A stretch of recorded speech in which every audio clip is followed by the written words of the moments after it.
What's up, YouTube? My name is Arthur Robinson Jr. I'm the founder and host of PowerfulInterviews.com. I am a partner of NationalDiversified.com. I want to welcome each and every one of you to this phenomenal video. In this interview, you're going to experience life-changing information that you will not find anywhere else. I have secured an incredible interview with a great friend of mine, successful businesswoman. She is a multi-millionaire. Her name is Miss Katrina Walker. Miss Katrina Walker is an international speaker, a successful businesswoman, and her book is called Unbreakable. And she's also doing a stage play which is called Miss D's Kitchen. And Miss D's Kitchen, her stage play was inspired by her phenomenal book which is called Unbreakable. In this interview, Miss Katrina Walker, she breaks down layman's terms about how she went from humble beginnings where she was involved in a bad marriage and how she came out of that bad marriage. And she basically was determined to become a successful businesswoman, and that's when Rainbow Kids was developed. And Rainbow Kids is her business, and that's a 24-hour daycare center for kids and mothers. And mothers actually take their kids to a daycare center. Also in this interview, Miss Katrina Walker, she breaks down layman's terms about God and how she loves serving others, and much, much more. And also in this interview, she breaks down layman's terms about she has her own foundation, which is called Miss Katrina Walker's Foundation. And that is a foundation for men and women that are going through domestic violence. This interview is not BS information. The right information will change your current situation. Wealthy people, they take advice from other wealthy people, and unfortunately, broke people, they take advice from broke people. So right about now, go get your pen and your pad, sit back and relax, and write down some notes. In this interview that I'm going to reveal to each and every one of you with my great friend, successful businesswoman. She is an international speaker, a successful published author.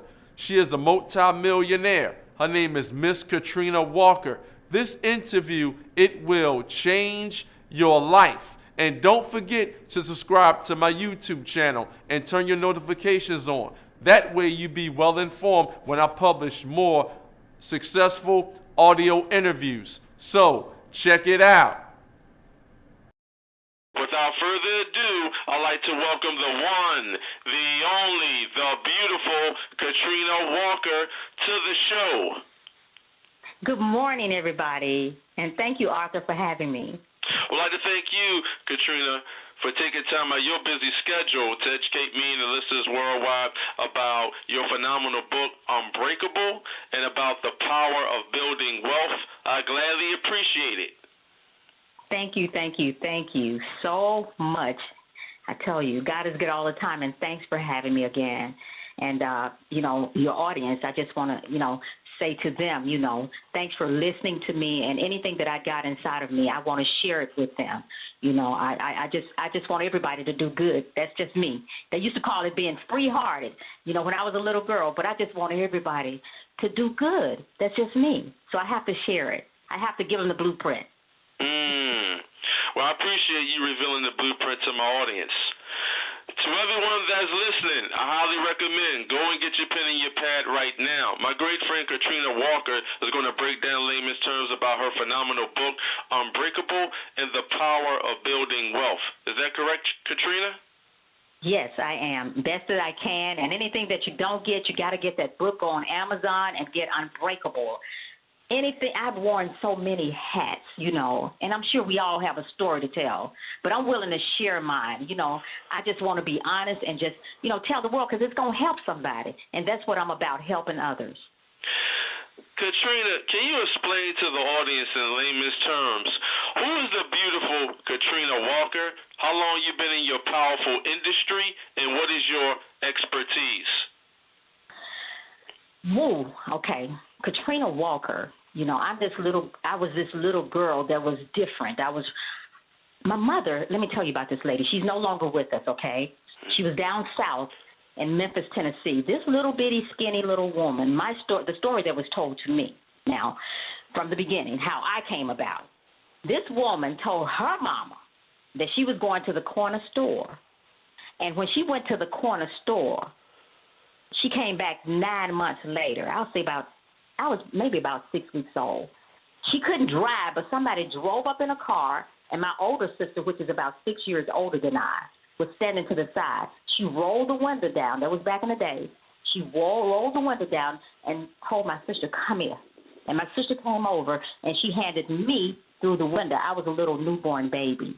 So that was the story. She didn't go to the corner store. I was born in Akron, Ohio. They say she was headed to New York, but she stopped, got pregnant with me, came back to Memphis, and handed me over to my sister. Wow. She left again. Okay, so that's how I came back. Mama came back, though, and whenever she came back home, she came back with something. And I can remember as a little girl, they would almost have to sit me down and tell me, because I knew how to get food, okay? When I say food, meaning I raised myself. From a little girl, we were in a little close-knit community, I would say about 4 streets. After the 5th street, we were like forbidden to go over there to that 5th street in Memphis, or the little area that I was. And these were black people, black families, and we had homes, okay? But we were forbidden to go to that 5th street. That's where the white people were. So in that little neighborhood, it was very close-knit, and everybody was like family.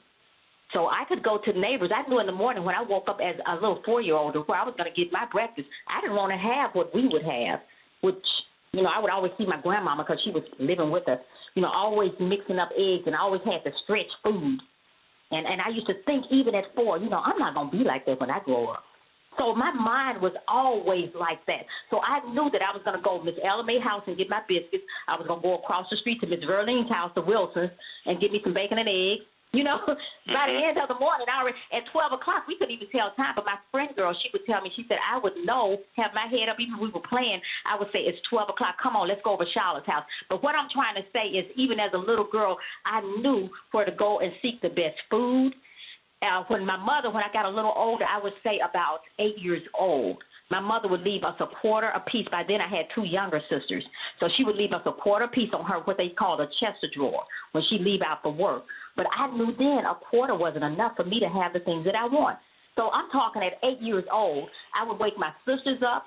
Whoever was spending the night, they had to get up. So all the little girls, I would get them together and tell them we got to go out. And I was always the captain, a little bit of something. I was the captain. So when you ask me that question, why am I like that? I've been like that all my life. So I would get them together and tell them, hey, we got to go get bottles. I would have them to get the bottles. And when they get the bottles together, we go to the store. I would tell them to drag the bottles in the store. I was the captain of the ship. And when I go to the store and they drag the bottles in the store, I tell them to go back out. I would always give the orders. I'll tell the girls to go back out. Y'all stay out there and wait on me. They would wait on me. I go in, negotiate something with a Caucasian guy, a grown man. And when I come back out, I come back with dollar bills. And when I come back with dollar bills, I pay everybody. I give them money. And I would even tell them then at 8 years old how to manage their money. I said, now, today y'all can buy chocolate milk or whatever y'all want. But I would tell them how to save some of their money. So I was doing this, and from there I upgraded. I started ironing sheets for ladies in the neighborhood while they're looking at their soap operas, Days of Our Lives, or whatever. I'd be ironing sheets, and I convinced them, these sheets are going to feel so good on your bed when you sleep on them. So I would get $1 a sheet. So it was just always embedded in me. 8, 9 years old, I was making money while a lot of other children wanted to play, but I always was figuring out a way to make money. And my mother would tell me, we are poor. When they came out with free lunches, they had to sit me down, and I said, I don't want them. I'm not, y'all, I would tell my mama, I said, y'all might be poor, but I'm not poor. And my mother would cuss. She would say that D word. She said, Trina, you damn lie, we poor. And I couldn't accept that. So at 8 and 9 years old, I was out working. At 14, I had a job. I started running a whole restaurant at night. I convinced them to let me. I cooked a heck of a pancake for the folks, but it was called the Gridiron Restaurant. So I ran the little restaurant at night. So then I was learning, of course, customer service. I always had a personality. I always loved older people when I was a little girl, visiting the old, going into their little shotgun houses from the side of their house, going in, giving an old lady that nobody was there to change her channel and give her banana for her potassium. So I was the little black Shirley Temple. I was just that little girl just all over the place, with the personality and just, people loving me, when I was a kid and knowing how to get out there and make it and not accepting being poor, as my mother would say. So, Katrina, you had an entrepreneurial spirit at 8 and 9 years old. Yes. And at that time, I don't think that my mama, back then, they even, in our community, our little black community, I don't think the grown folks knew what entrepreneur was. It wasn't a word back then. And it may sound like, okay, these were ancient times, but it really wasn't. But that's just how it was. They didn't think beyond a job, and it's not a bad thing, but it wasn't no such word as entrepreneur. It was no such word as the words that they have now to fit in place for the things that people are doing, motivational. It was no such word. We didn't have a word in our community for those things, so, but I knew the difference. I knew that a certain food, I couldn't accept generic food. I accepted it, but I didn't like it. I would say, Mama, can we have, the real Tony the Tail Tiger, the cereal with the real tail on it instead of this black and white food, And, she would say, you know what, Trina, you just always want the best stuff. But I never could understand, well, why not? Other people have it. How come I can't have it? You understand what I'm saying? If other people can eat meat, how come I can't have meat? Yes, I can. So they never could drill that in my head as a little girl. I wasn't accepting it. Wow. Katrina, I love surrounding myself around successful entrepreneurs that's making a difference in other people's lives.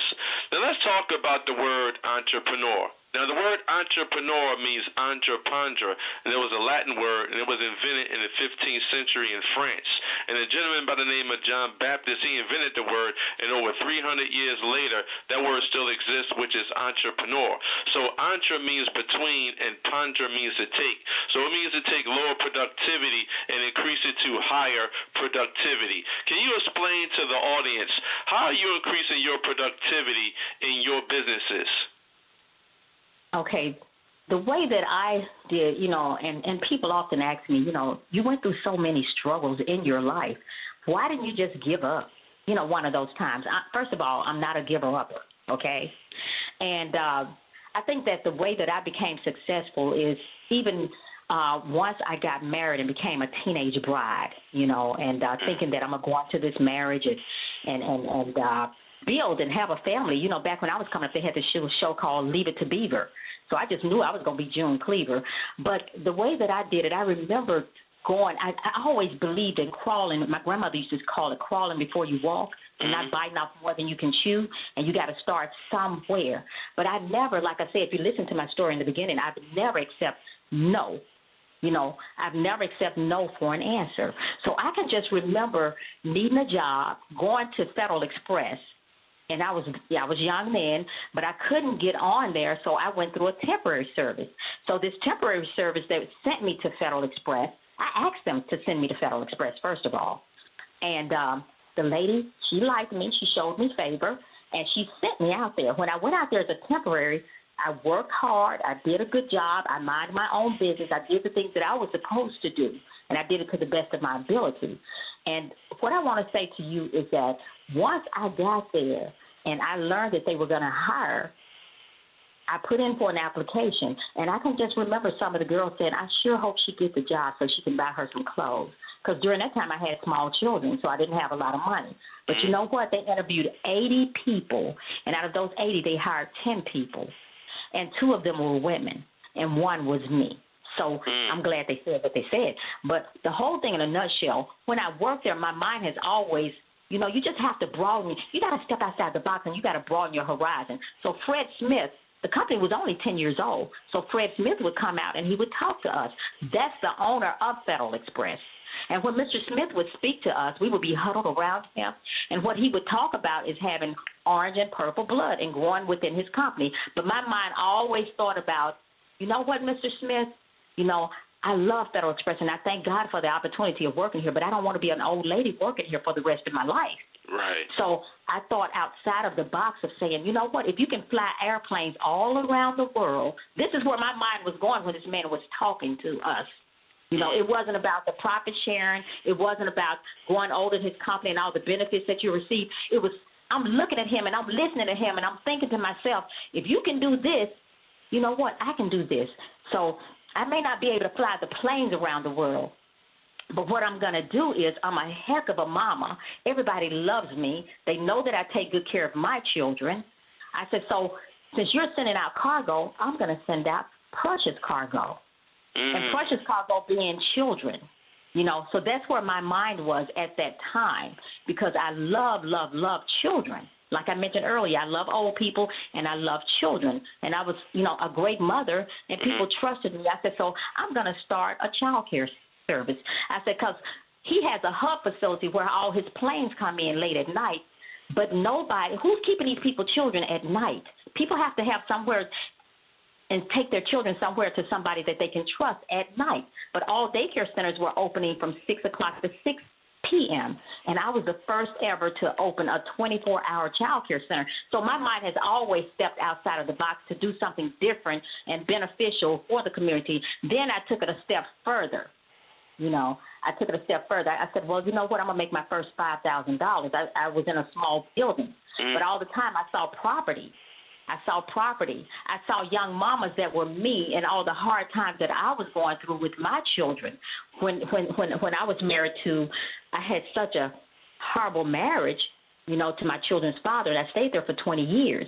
But, you know, I knew that these young mamas, you know, were going through a lot of hardships, and I looked at them as being me. So what I decided to do, I said, I got to give back to the community. I went and built a daycare center, and I put it right there in what they call the hood to help my young mamas, and it was a beautiful building.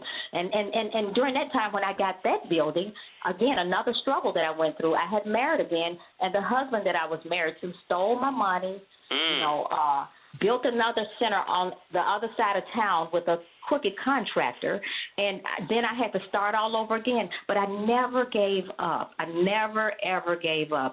So I was able to give back to the community to build my daycare center and actually buy even 9 more lots adjacent to my center. So I started buying real estate. And those are the things that, you know, like I say, no matter what I was faced with, whatever obstacle, whatever people stole from me or took from me or made me, you know, tried to set me back, I still kept going forward. So that's what happened to me, and I'll just never forget that I went and I wanted to make $5,000. That $5,000 was $20,000 when I first began. I had never seen that kind of money. You know, I was on a hope and a dream and a wish, even wishing I could take my kids to places like Disney World. And I knew that it would never happen as long as I was with that first husband. It was horrible. And then the second husband, I should have never married. So, you know, it's just the things that I went through, but I never gave up, because when I would look at the twinkle, look at my little kids' eyes, you know, I knew that, you know, I had to give a better way for them, you know, my babies.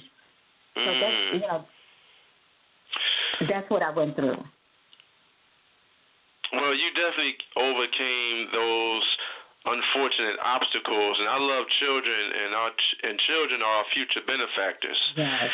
And you basically, you know, turned the whole community around by, you know, building these phenomenal daycare centers, and I guess that's when Rainbow Kids was actually born. Right, it was. Yes, it was. And it's been many, many years now, and there's a lot of children that were raised coming through that center, a lot of mamas that just didn't have, I've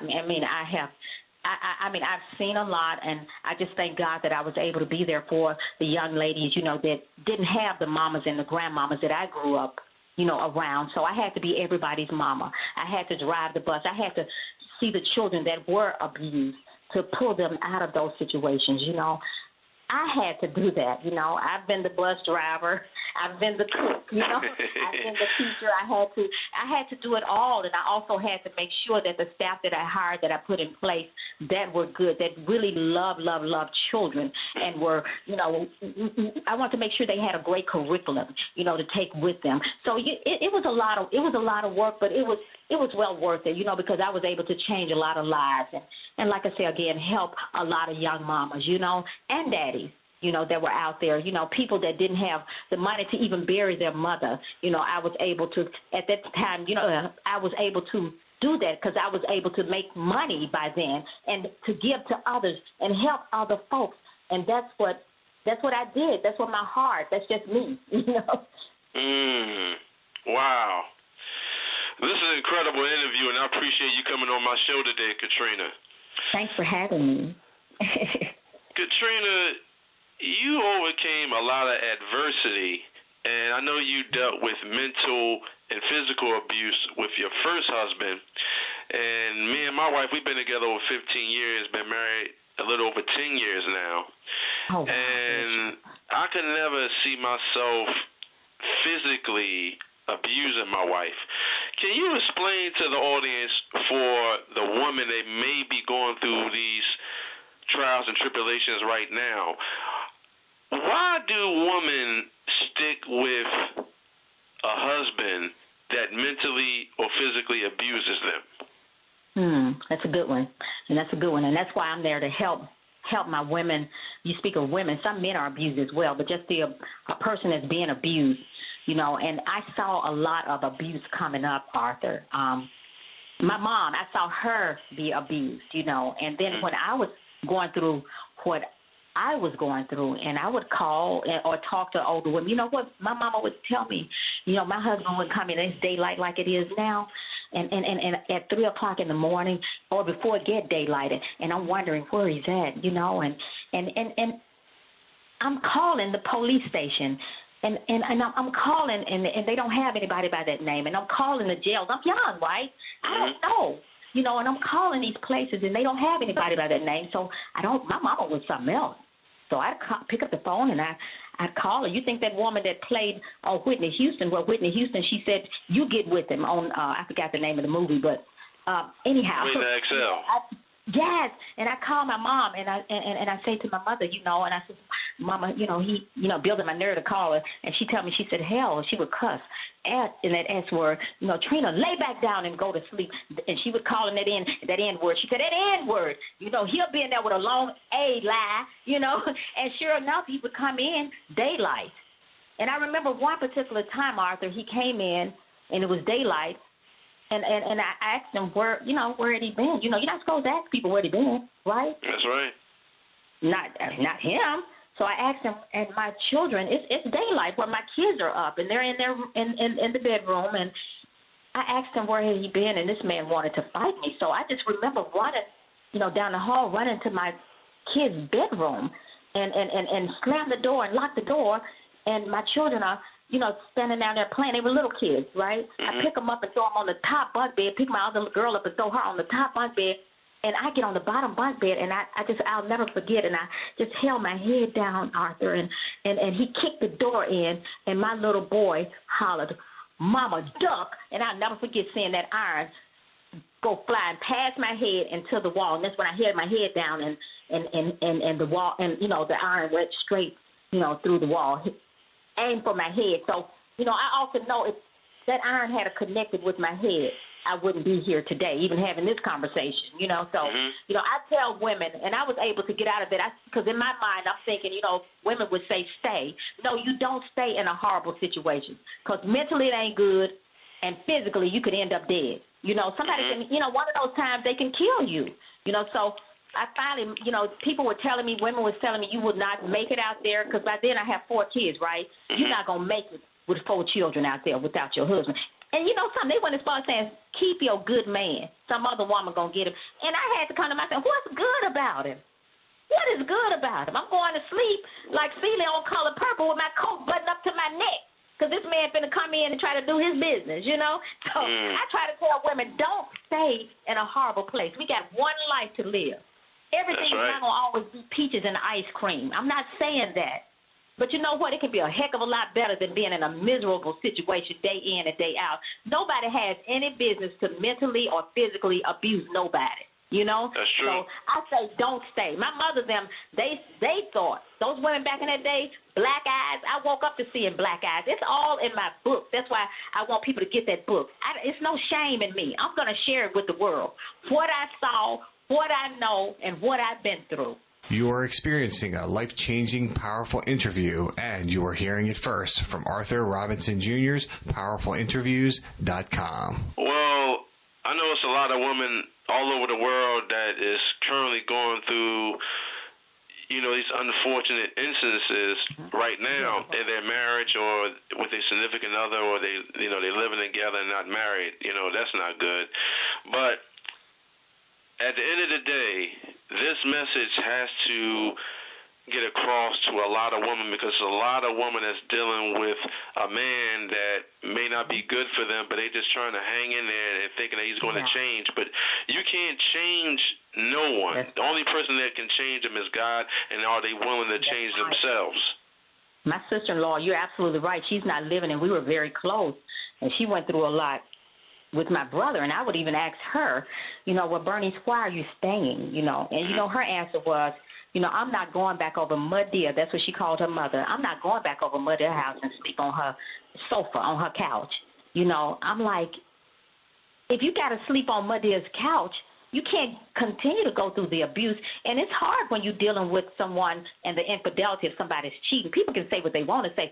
That is hard for a woman to deal with, knowing your man is somewhere laid up with another woman or doing whatever he's doing with another family, And you're just there, that's mentally challenging, that's a mental abuse. That's mental abuse.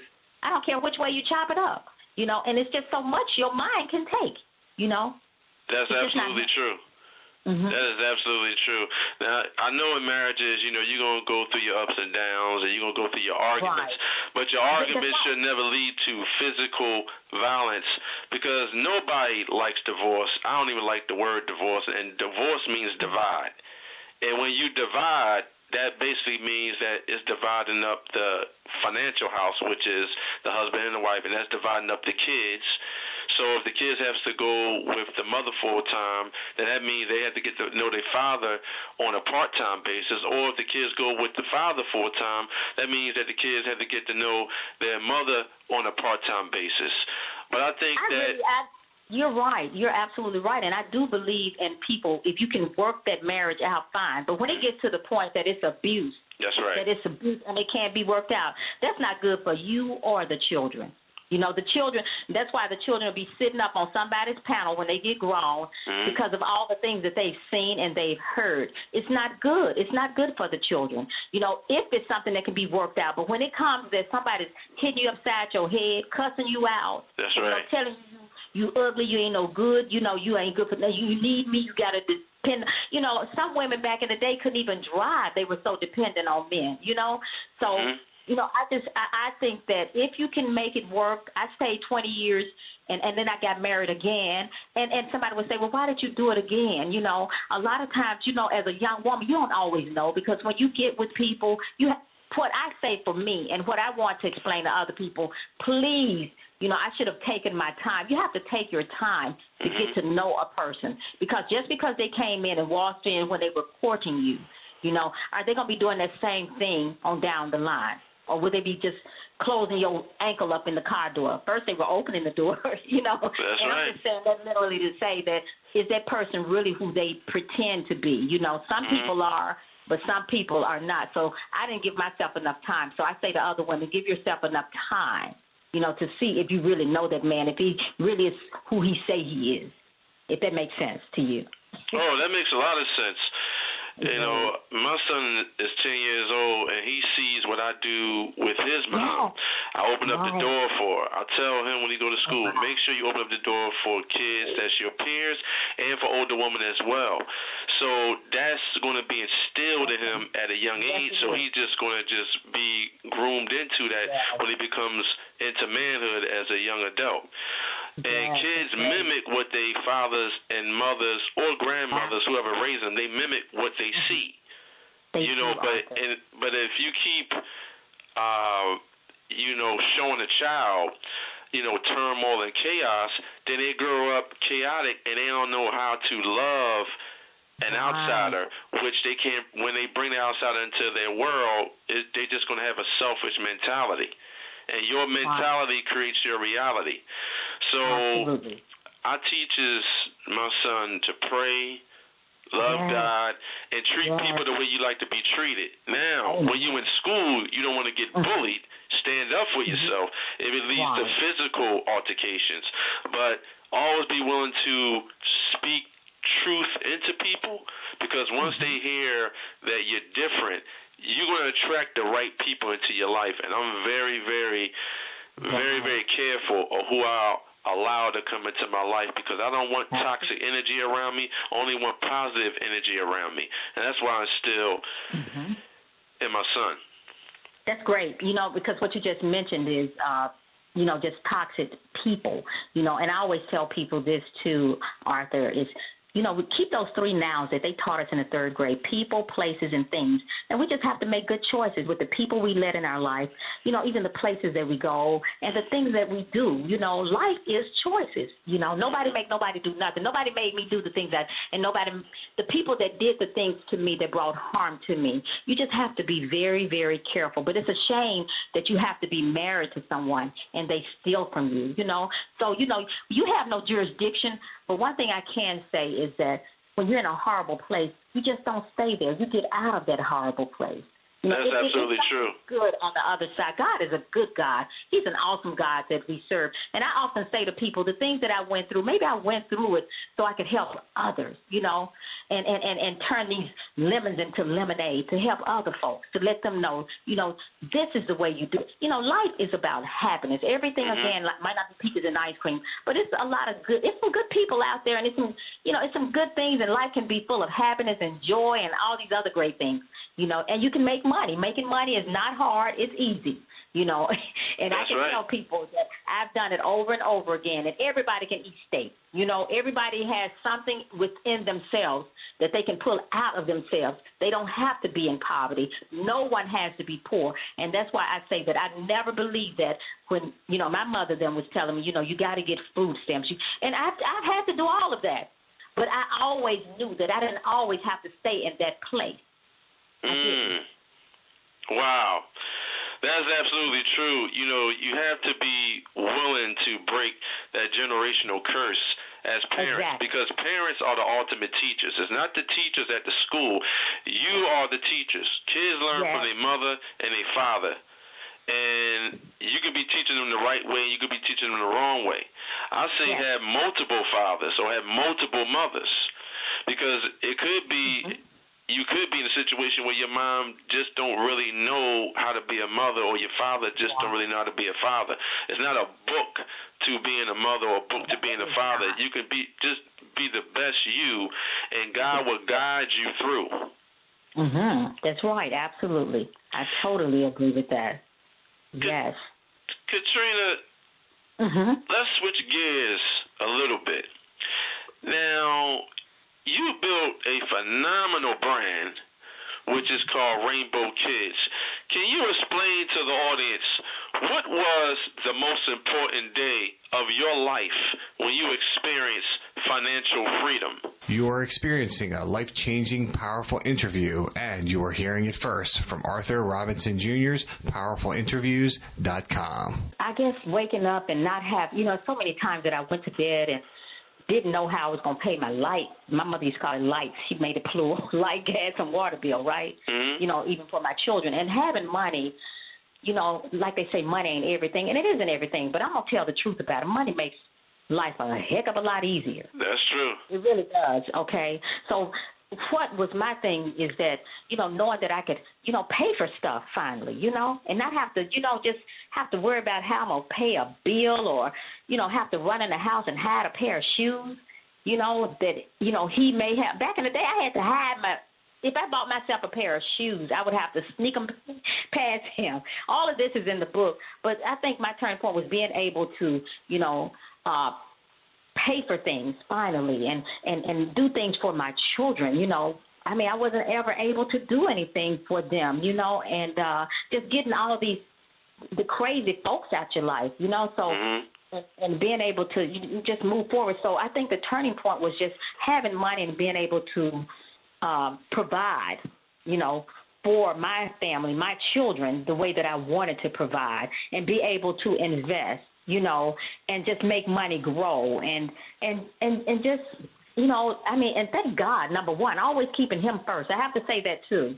Let me make sure that people know that you got to keep God first in everything that you do, you know, and I always kept him first in everything, you know, that I did. You know, it wasn't me. Again, I'm not that good, but I do have a mind and a brain that he gave me. So just having the money and being able to provide and live a lifestyle, you know, a comfortable lifestyle. I think that was a turning point. Wow. You said always keep God first, and that's extremely important if you want to take your life to the next level. And you said money makes your life a lot easier. Let's talk about the word money. Now, I know money is not value. Money is just a facilitator to do transactions. Can you explain to the audience, how would you define money?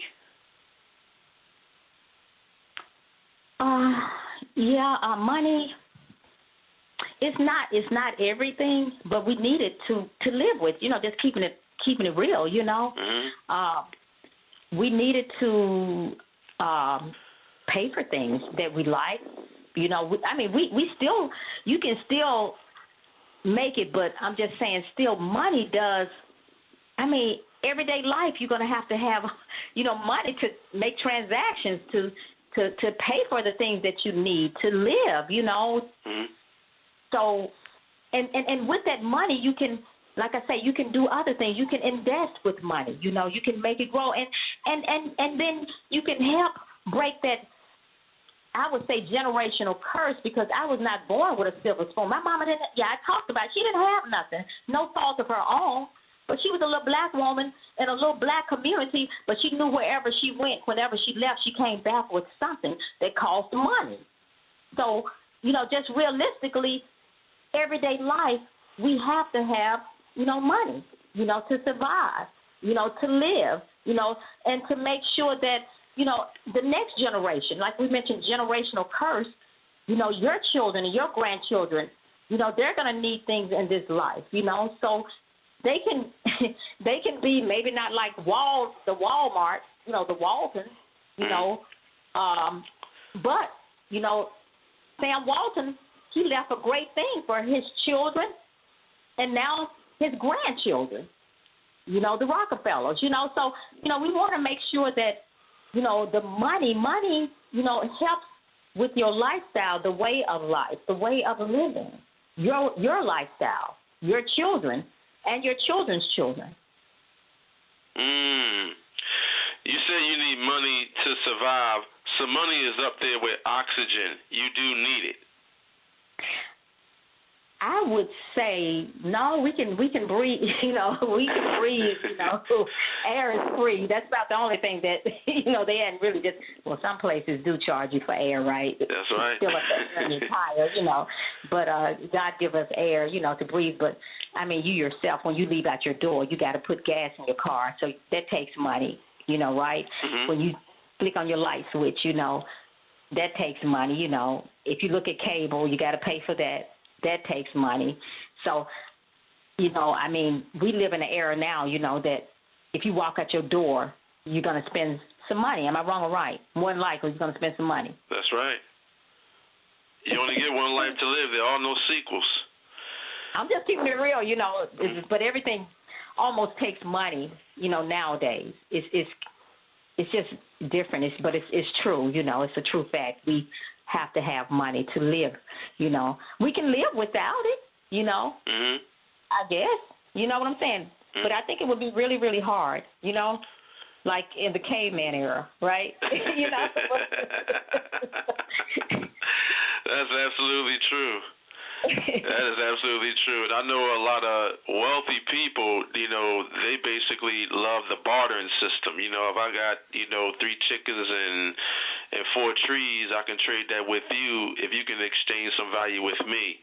And the bartering system is still going on today. But, you know, I want to say, too, to you, Arthur, you know, still, you know, we talk about money, but I still always say to people, to myself, there are things that's priceless. And when I say priceless, priceless. I would give up everything in this world, you know, everything, you know, all the money, all the riches, everything. You know, certain people that we've lost in our lives that we won't see anymore. You know what I'm saying? That's right. And so that's why I say some things are priceless to me. Sometimes when I just want to go take a walk, it don't cost me nothing.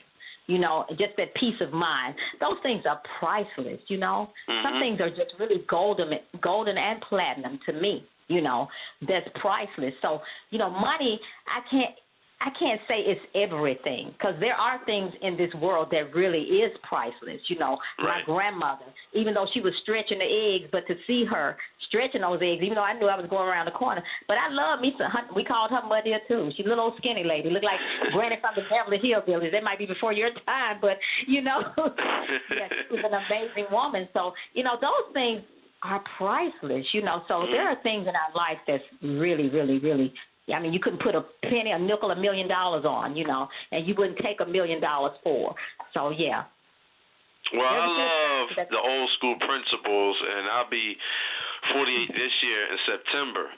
And the way the economy and the way things are shifting today is totally different from our era. And, you know, with kids, I always tell them that if you want the good life, you have to earn it. It's not going to be given to you. You have to go out here and make it happen, and nothing happens without the right actions. Right, absolutely. I agree. Katrina, let's talk about delegation. Now, I know the minimum wage of a millionaire is around $524 an hour. So I always tell my listeners, what can you delegate for $524 an hour? Or you can go way beyond that. What can you delegate that's within your current budget? Can you explain to the audience how important it is for entrepreneurs and business leaders to delegate tasks out that they're not currently good at so they can just focus on increasing their revenues in their businesses? Okay, say that one more time. They can increase their revenue in their businesses and what have you. What else did you say? Where they can just focus on increasing their revenues in their businesses. In terms of delegating tasks out they're not good at. Okay, things that they're not good at, but they can delegate to other people, right? That's right. Okay.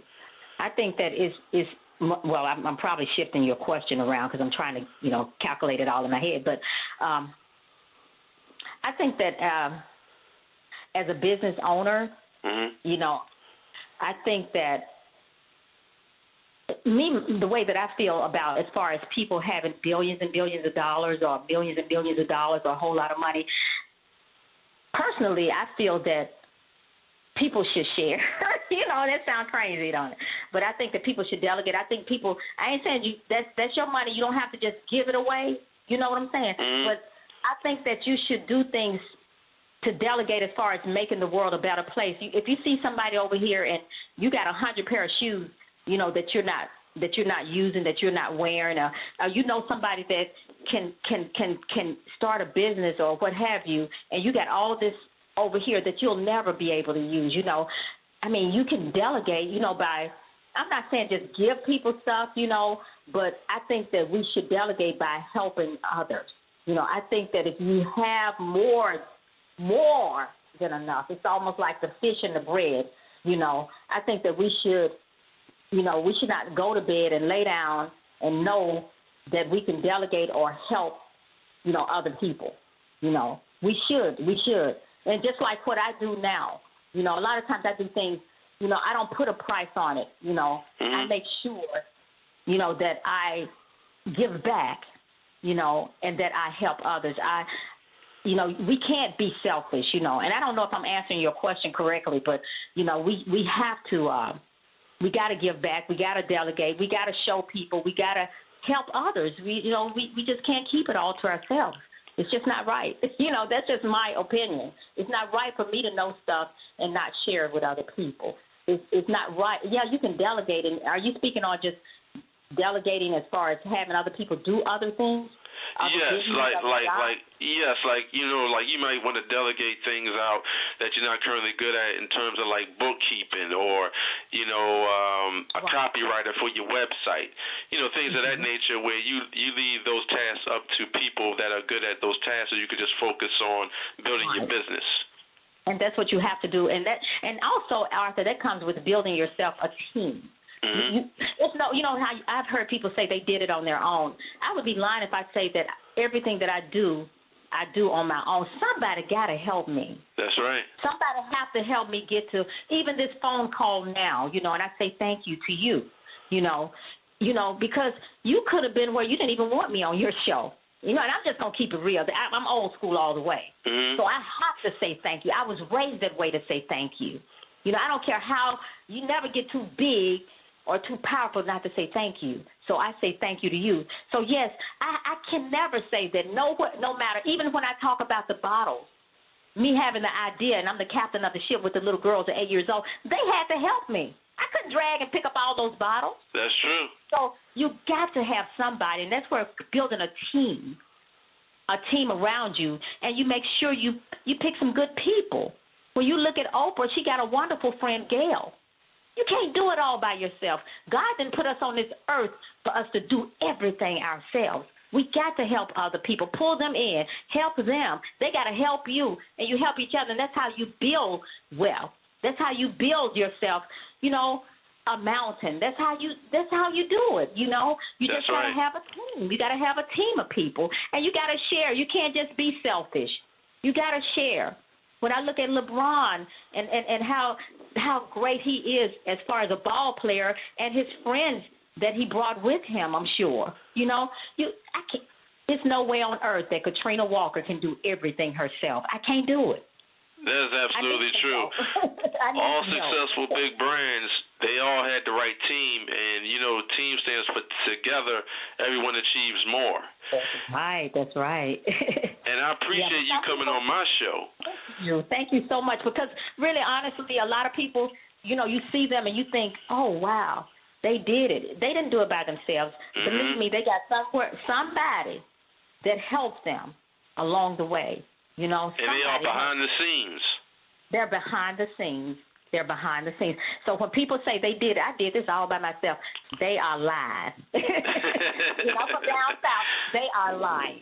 Nobody do everything completely by themselves. Sometimes we need some help, whether it's the good Lord that's helping you, or that friend that's in the background that's not getting the credit for it. But that's somebody right. helped, as old people used to say down south, helped you.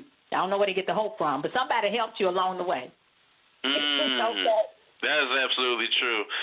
And, you have to surround yourself around like-minded individuals and people that's going to help you grow. Right. And I appreciate you coming on my show, because the whole premise of my show is to educate entrepreneurs and business owners on a national, international scale that they can live the life that they truly desire, but they have to be open to these important principles. So I don't like what I see what's on the news, so I create my own news. Oh, wow. That's nice. That's really nice, Arthur. Very nice. I like that. And I don't like... Nobody understood when I was this guy, and I talked to him. Keep your personality right. Have a good personality when you go to people. People will help you. There are still good people out there. And I went to this man, and I talked to him. He gave me 3 rooms. He came back and said, do you want the whole building? I got the whole building. So I started out renting. From there, I built my own building. Even if it was people stole money, the husband stole money from me, I still built my own building, bought 9 lots adjacent to it. So just know that you write your stuff down, start and applaud yourself. I don't care if you know what, if the fireman came out and said, you know what, Miss Katrina Walker, I need you to put a fence around this building. You know what? I figured out a way if I didn't have any money, but it got done. I figured out a way and I got it done. So, just always never give up. Always applaud yourself. Write things down. And always know one step at a time. If it's just opening the door to the building, clap. So you know what? I didn't even have the building. Now I got the building. Clap for yourself and say, now I got the building. Now I'm going to put the children in here. Now I'm going to get my license. Or however it comes, write it down. And just be happy and know, you did it. When you do open up that building, say it's that. It could be a beauty shop. It could be a barber shop. It could be a cleaning business. It could be beyond that, automotive. You can open up your own car business. Anything in this world, we can do it. Anything. We just got to pull it out of us and make it happen. If the bank say they're not going to give you no money, you'll figure it out. And always remember, Miss Katrina Walker didn't leave her job at Federal Express. I listened to Fred Smith, and I didn't leave right away. I stayed there. And my friends, they would watch. You got to get the book off of Amazon. Okay, Unbreakable. But I did not leave my job, and that's why I want to tell people, don't leave your job. Come up with a plan, and then gradually leave. Come up with a plan. Get your money together. Start getting your money together. Start saving your money. Go to the banks. Whatever you have to do. And if the banks turn you around, don't stop there. Just keep on pushing. That's what I did. I did like Curtis Mayfield. I just kept on pushing. I never stopped. I never looked back. And that's what I tell people to do. Never give up on your dream. That's absolutely true. And I basically don't take no for an answer. Now, I know that's a part of business. That's you're right. going to go through yeses, you're going to go through nos. But I always say that as long as you are fully committed to making your dream become your reality, once you persevere, it's always greater on the other side. It is, most definitely. It is, Arthur. Katrina, you are dropping some golden nuggets to me and the listeners, and you are a blessing from God. Can you explain to the audience what is the best advice that you have ever received? You are experiencing a life-changing, powerful interview, and you are hearing it first from Arthur Robinson Jr.'s PowerfulInterviews.com. Again, my mother was a heck of a woman, but she was a strong woman. She was a strong black woman, and she was my Maya Angelou, and she kept a whole community of folks together. But I think that toughness that, I couldn't carry my feelings on my shoulders as far as being just easily. My feelings didn't get hurt easily. The best advice that I can give people, or that was given to me, you say, I'm trying to think, because a lot of things, believe it or not, I learned just growing up through just having that good common sense. I had the book sense, and then I had to have a little street sense from where I came from, but I also had that good common sense. So I would say to people, and this was just something that I want to give to them from myself, and I didn't get this. I got this life lesson just from myself that would take people far in life. Just good customer service and knowing how to treat others, and I'm going to use McDonald's as an analogy. I think McDonald's is doing a lot better with their customer service, but I don't know if you all have Chick-fil-A there. Do you have a Chick-fil-A there? Yes. And so if you ever go to Chick-fil-A, how have you been treated when you go to the drive-thru? Well, they treat you with the utmost respect. They do. And sometimes you can go other places. I'm not going to say like McDonald's or nowhere like that because, but some places you go to, I'm talking customer service now, and you can go through the drive-thru, and some people may have just the nastiest attitude, like I'm going to give you one jelly. You're looking at me saying, you done had 2, 3, you know what I'm saying? So, yes. But what I'm trying to say is how you treat people is very important, and that's what I want to share. That's a jewel that I want to share with people. People will show favor on your life if you're nice to them. And if you find people that are just not nice, I say just regroup. I'm talking about if you make a phone call and that person is really nasty on the other end, just say, let me call back, and call back and see if you can get somebody with a nice attitude. But what I want to say to people is that your attitude is what makes you. It really does. It really does. It can take you so far in life. And that's what has always taken me in life. And I want to share that with people, just being nice and kind, to others. You just don't never know what that person might have or what they can do. Not that you're looking for something, but just the jewel that I want to give to people is just be nice, from the inside, from your gut. Just be nice. Just be kind. We need that. And that's what's going to take you. It's going to take you far in life. Your attitude, the way you are, that's what I believe. And I think that that's what have always helped me throughout my life.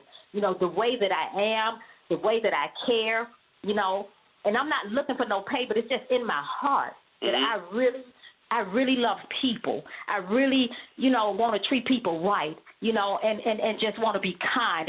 And when my day is done, when it's all over, and people are talking about me, I want them to say, that was a nice lady, And that's what I want to say to people. That's a jewel, not so much that somebody left for me, but that's something that I do, personally, You know, my husband, he told me once, he said, you know, when your day, and I didn't tell him, he said, my mama, I could say my mama is nice. He said, but, you know, he said, when your day is over, he said, God is going to be standing there at the pearly gates. Now, I don't know if it's going to happen like this, but he said he's going to be standing at the pearly gates, and he's going to have the door open, and he's going to tell me to pass everybody and say, come on in, Katrina Walker. I said, baby, that's a nice thing to say. Thank you. But I just want people to know to be nice and to be kind, and we need that. We really do. We need to go back to the basics here. That's right. In America, you know, because, I mean, like you say, you cut your TV on, and what do you see? And what do you hear? Mass murder, killings, and all that stuff. You know, just be kind. We need that back. We need that old stuff back. We got to get That's it back. right. That's right. I miss old school. And, you know, media, their number one product is negative publicity, the ratings. Yes.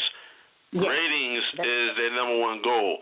I mean, you know, from car crashes to all the negativity, people, they know in terms of the subconscious level, they know people are going to tune into that more into positivity. You notice when any show comes out with entrepreneurism, it doesn't last. But anything dealing with, you know, basketball wives or, you know, the reality shows with, you know, basically queens are fighting queens on TV, that goes through the roof with ratings because a lot of people, not all, they love drama, and it's time to eliminate that. And like you said, you got to be kind and show humility to people. The more you do that, the more your blessings will come. But if you want to have a nasty attitude, if you're not looking right, you're not thinking right. And if you adopt that mindset, then how you think that your life is actually going to change if you're still having the old mindset, or you're still operating on the same operating system when you was 20 years old, and now you're in your 40s and you're in your 50s. In order for things to change, you have to change the things in your life, and that's going to come from God and you getting yourself with the correct order what God intended you to have. That's right, Arthur. You're absolutely right. You're absolutely right. But, you know, it's just like, you know, the old saying, misery loves company. And a lot of people dwell on the bad stuff. You know, for some reason people are enthused with the bad stuff. But, you know, you really, you know, that good stuff is some good stuff now. So we just need to get back to the basics and know that, you know, I mean, when I speak of good stuff, meaning that, you know, we can get out here and we can have anything that we want. You know, we can make that money. We don't have to be in horrible places, and we can work through the bad relationship, because our relationships don't mean it has to end up in divorce. You know, I was just speaking of, you know, when people are beating you and infidelities and never coming home and treating you like crap. You know, no, we are all queens. You know, women, we some beautiful creatures, I tell you. You know, you're not supposed to settle for less and let nobody misuse you like that. But I do want to say to you, thank you so much for having me, and I hope and pray to God that, you know, your listeners, that they take away something good from the things that I've shared with them, and I hope that they go out and get my book and get my book and read it, because I put my heart and my soul in that book. So it's Unbreakable, 5 Husbands, Homeless, Self-Made Millionaire, and no shame in my game. I keep it real. I keep it real. It ain't microwavable. It's some real oatmeal that you put the pot on the stove with some water, put a little salt in, put your oatmeal over in there, and you stir it up, put some milk in it and some sugar and butter. You know, so I'm saying I do it the old-fashioned way. You know, nothing's instant with me. You know, so I took you through this book and I kept it real, and you're gonna be able to relate to it.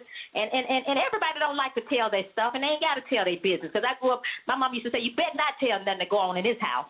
You know, but I'm telling y'all what happened, you know, because I came from that era that they would sit Uncle John in the back room and wouldn't let nobody know about him. You know, his mind was bad. You know, we hid the black folks back there in the bedroom. Where's Uncle Charlie at? He'd be back there, you know. But, you know, I'm telling it. I'm telling about the black eyes. I'm telling about the things that I went through. And I know other women go through it. So if it's going to help somebody, Katrina Walker told it. And, you know, Reverend Al Sharpton, he praised me and thanked me.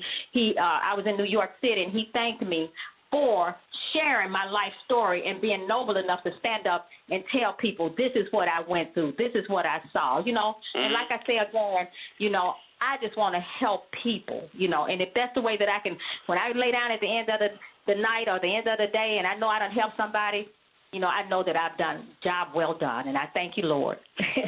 Well, Katrina, you're doing God's work, and I always tell my wife, I love interviewing people. I love entrepreneurism, and I am an entrepreneur, and I love tapping into the